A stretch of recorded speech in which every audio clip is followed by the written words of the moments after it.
मैं चाहूंगी कि अब मंच पर अब हमारे साथ मौजूद है doctor Nitish, director HCC Paras के, और साथ ही doctor SN Yadav, orthopaedic surgeon, हमारे साथ मंच पर जुड़ चुके हैं हमारे साथ इस खास कार्यक्रम जोहार टॉक्स में। बहुत बहुत स्वागत है आप दोनों का ही सर।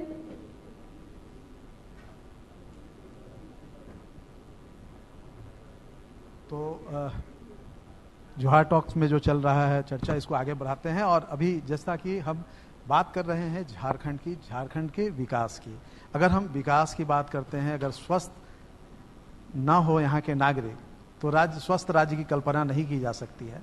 और हमारे साथ में दो चिकित्सा क्षेत्र के जुड़े हुए लोग हैं, डॉक्टर SN यादव हैं, नीतीश जी हैं डॉक्टर।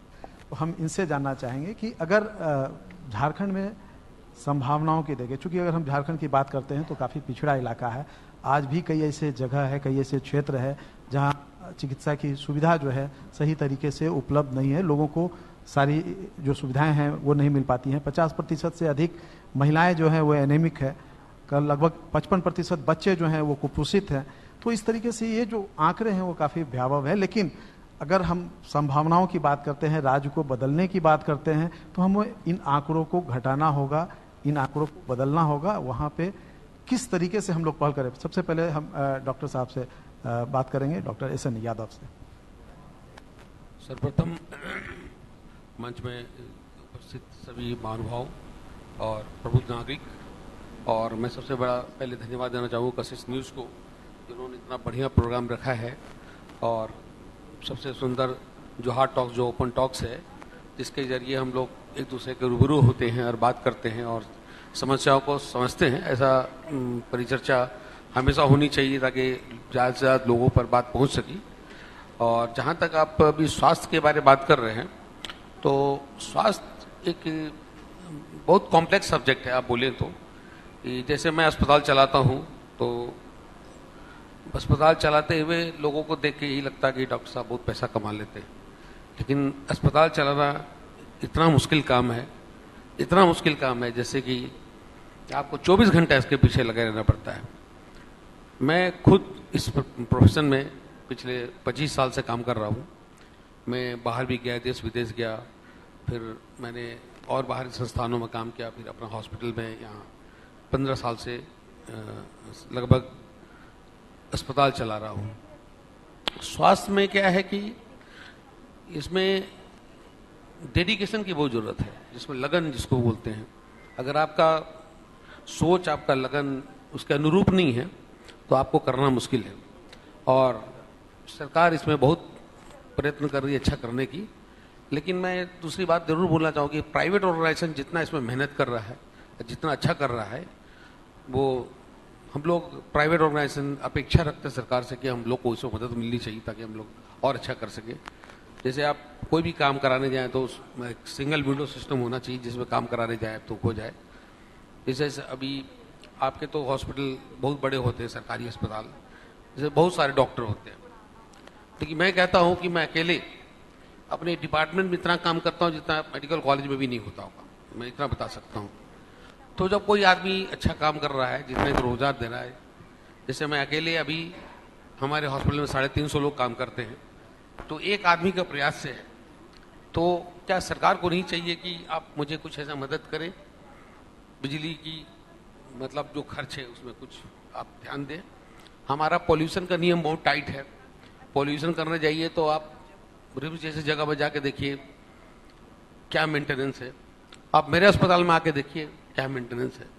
तो जब हम इतने आदमी लगाते हैं, इतना प्राइवेट ऑर्गेनाइजेशन को लगाते हैं, हमारे लिए STP होना जरूरी है, हमारे लिए अपना ऑक्सीजन प्लांट होना जरूरी है, हमारा कोई भी चीज़ आप बर्दाश्त नहीं कर सकते हैं। और जनता जो है अपने ही पैर पे कुल्हाड़ी मारते रहती है।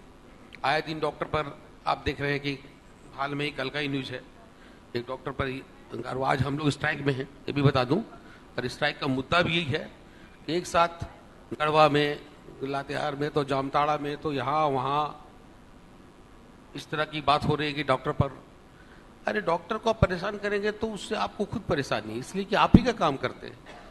मेरे स्टेज में मुझे इतने पैसे की जरूरत नहीं कि मैं 18 घंटा काम करूं, लेकिन मैं आज भी 18 घंटा काम करता हूं। तो आपको ये समझना चाहिए कि अगर कोई आदमी काम कर रहा है, और मैं ये कहना चाहता हूँ कि इससे बढ़िया प्रोफेशन कोई नहीं है जिसमें डॉक्टर चाहे जो भी हो, जिस लेवल का भी हो, वो अपने हिसाब से कभी गलत नहीं करता, इसीलिए कि उसका रोजगार जुड़ा होता है, उसका प्रोफेशन जुड़ा रहता है, उसकी रोजी रोटी जुड़ी रहती है। तो उसमें आप डॉक्टर के इल्जाम लगाना कि मेरा इलाज गलत कर दिया, मेरा ठीक नहीं किया, हम यहाँ जाएंगे वहाँ जाएंगे, तो आप जाके आप बाहर इलाज कराते हैं, ज़्यादा खर्च होता है। जैसे मैं आपको एक एग्जांपल देता हूँ, आज रोबोटिक नी सिस्टम हमने रांची में लाया। कितनी महंगी मशीन है मैं इसकी चर्चा नहीं कर सकता हूँ, लेकिन मुझे कोई ऐड तो नहीं मिला, मैं किसी से पैसा भी नहीं लिया, मैं अपने खुद काम करके एक आदमी 400 आदमी को रोजगार देके 3-3 हॉस्पिटल में चलाता हूँ। और मैं रोबोटिक सिस्टम लाया जो करोड़ों की मशीन है, जिसको कराने के लिए आपको दिल्ली, मुंबई, पुणे जैसे शहर में जाना पड़ता है और हमसे 3 गुना पैसा देके कराना पड़ता है।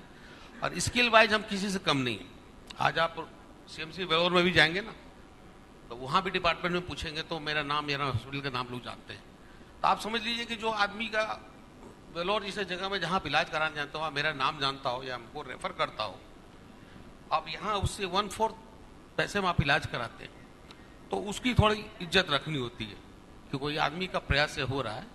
तो यही हम लोग अपेक्षा रहते हैं कि जनता से और लोगों से कि आप कम से कम सम्मानित दृष्टि से देखें, उसकी काम की सराहना करें और उसका फायदा उठाएं। बिल्कुल, जनता से डॉक्टर नीतीश भी हैं, जैसा कि बात हो रही है कि अगर हम राज्य की सेहत सुधारने की कोशिश करें तो हम आर्थिक और राजनीतिक बात कर चुके हैं, सेहत की अगर हम बात करेंगे तो वो कैसे?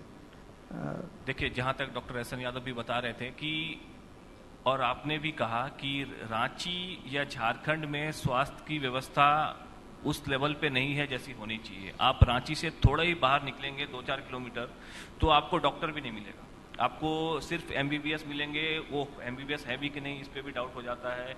उसके बाद कोई भी ढंग का आपको MD भी नहीं मिलेगा, MS भी नहीं मिलेगा, लेकिन इलाज सबका हो रहा है। तो जो स्तर है जो चिकित्सा का, जस्ट रांची से थोड़ा ही बाहर निकलने के बाद वो बहुत ही खराब हो जाता है। तो इसीलिए आप देखेंगे कि ज़्यादा से ज़्यादा लोग रांची आते हैं इलाज कराने के लिए।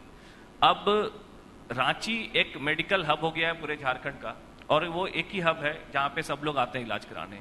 यहाँ पे सभी तरह के हॉस्पिटल्स हैं। अब जहाँ पे हम लोग आते हैं, जैसे पारस जैसा, पारस एक ग्रुप ऑफ हॉस्पिटल्स है, पारस के 6 हॉस्पिटल्स हैं अभी इंडिया में, और 2 और आ रहे हैं श्रीनगर और कानपुर में। अभी हमारा हॉस्पिटल आपका गुड़गांव, पंचकुला, उदयपुर, पटना, दरभंगा और रांची में है।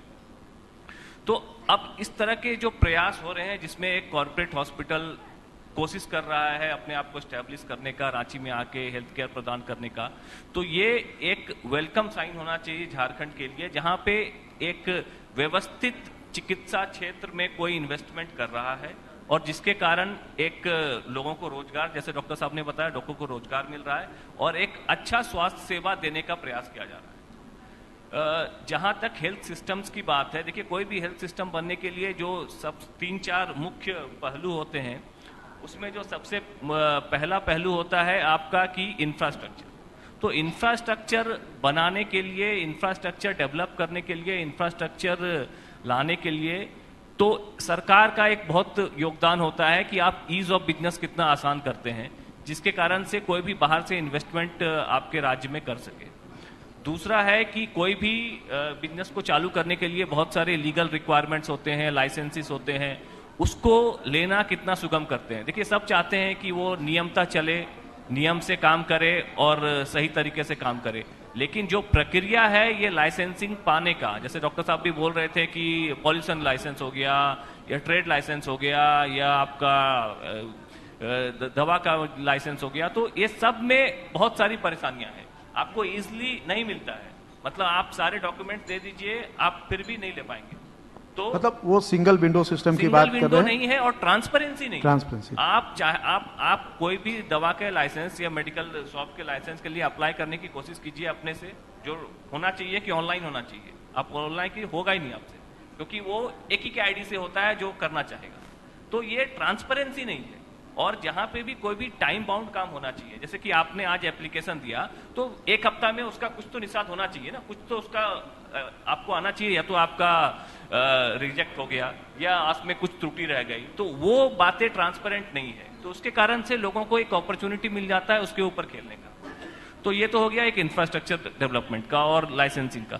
दूसरा जो एक मुख्य मुद्दा होता है वो है मैन पावर का, डॉक्टर के क्षेत्र में मैन पावर का, जो कि अच्छे डॉक्टर, ट्रेन नर्सेस, इसकी बहुत कमी है।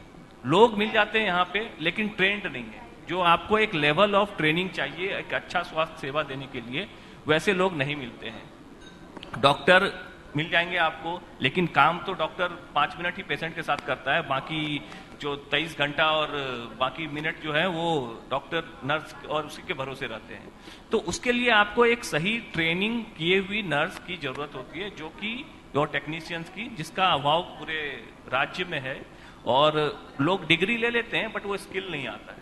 तो स्किल डेवलपमेंट पे कुछ करना चाहिए। उसमें सारे हॉस्पिटल्स का भी जिम्मेदारी है कि अपार्ट फ्रॉम जो वो इलाज कर रहे हैं, कुछ ना कुछ एकेडमिक, कुछ ना कुछ ट्रेनिंग ऐसा करते रहना चाहिए कि लोग की स्किल डेवलपमेंट हो। देखिए आज वो हमारे पास है 2 साल, उसके बाद कहीं भी जाएगी तो एक स्किल लेके जाएगी मेरे यहाँ से, तो वो किसी न किसी को तो हेल्प करेगी, राज्य में किसी न किसी को हेल्प करेगी। तो वो एक स्किल डेवलपमेंट होना चाहिए अपार्ट फ्रॉम जो हम पढ़ाई करते हैं, डिग्री हासिल करते हैं। तो डिग्री हासिल करना आसान है, स्किल हासिल करना मुश्किल है। और आजकल के दौर में ये कोरोना के बाद थोड़ा सा बेहतर हो रहा है कि हमें जो अच्छे डॉक्टर्स हैं जो इस राज्य के हैं बट बाकी जगह काम कर रहे हैं, वो आना चाहते हैं। तो हमें कॉल आते रहती है जो कि अलग अलग विभागों के डॉक्टर्स हैं, वो जो फ्रेशली डीएम पास किए हैं, एमसीएच पास किए हैं, वो अब राज्य में काम करना चाहते हैं। तो हमारे लिए एक अच्छा संकेत है कि वो लोग यहाँ आना चाहते हैं। तो वो एक अच्छी बात हुई है कोविड के बाद। दूसरा है टेक्नोलॉजी। टेक्नोलॉजी एक ऐसा चीज है कि नेक्स्ट जो एरा है हेल्थ केयर रिवॉल्यूशन का, वो टेक्नोलॉजी का है। देखिए हम लोग एक लेवल तक ही काम कर सकते हैं, इंसान एक लेवल तक ही काम कर सकता है। और दूसरा जो डिसीजन सपोर्ट सिस्टम है, टेक्नोलॉजिकल एडवांसमेंट, जैसे डॉक्टर साहब ने रोबोटिक्स लेके आया, तो ये नेक्स्ट लेवल का काम है। ये उस लेवल पे अभी सबको जाना पड़ेगा क्योंकि हेल्थ केयर उसी दिशा में जा रहा है। अभी आर्टिफिशियल इंटेलिजेंस आ रहा, और सब लोग आजकल स्मार्ट वॉच पहनते हैं, इससे इतना सारा डेटा जनरेट होता है, उसको एनालाइज करके आप बहुत सारे काम कर सकते हैं।